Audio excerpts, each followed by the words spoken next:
रामबंधू लोणचं मसाला बेस्ट निवडा, रामबंधू निवडा।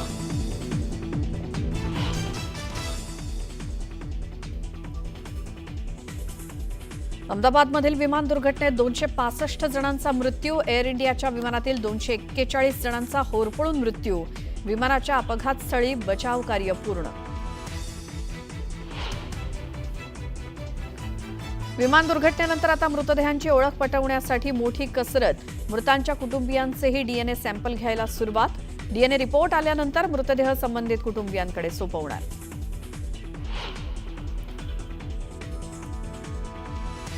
एअर इंडिया विमान दुर्घटनेची आंतरराष्ट्रीय प्रोटोकॉलनुसार चौकशी सुरू। बोईंगनं दिला सहकार्याचा विश्वास। अमेरिकेतनं भारतात येणार तपासणी पथक।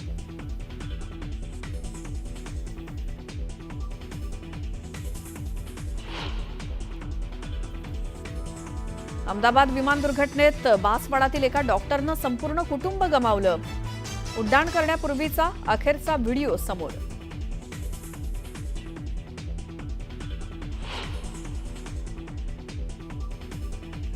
विमान अपघातातून वाचलेल्या विश्वास कुमारची पंतप्रधान मोदींनी केली विचारपूस। अपघात झाल्यानंतर गेट उघडल्यामुळे पडला होता बाहेर।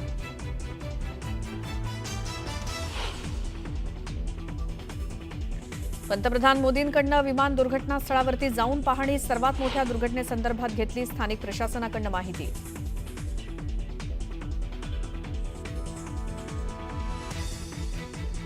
पंतप्रधान मोदींकडनं विमान दुर्घटनेतील जखमींची विचारपूस। अहमदाबाद शासकीय रुग्णालयामध्ये जाऊन मोदींनी केली पाहणी।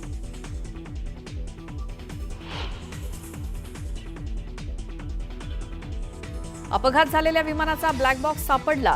एनएसजीनं ढिगाऱ्याखालनं हस्तगत केला ब्लॅक बॉक्स। तपासातनं अपघाताचं नेमकं कारण येणार समोर।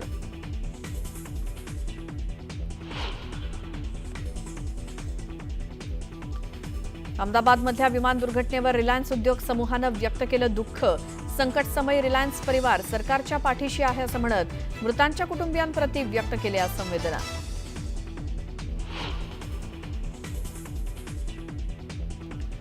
पठाणकोटमध्ये हेलिकॉप्टरचे इमर्जन्सी लँडिंग। काही तांत्रिक कारणामुळे हालेत गावात इमर्जन्सी लँडिंगची माहिती।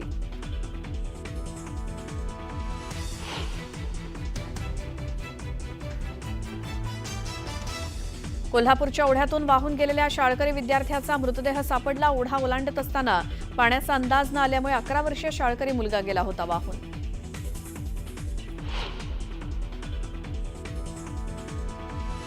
शिर्डीच्या साई मंदिरात हार, फुलं आणि प्रसाद घेऊन जाण्यावरची बंदी उठवली। भारत पाकमध्ये सुरू असलेल्या तणावाच्या पार्श्वभूमीवर घेण्यात आला होता बंदीचा निर्णय।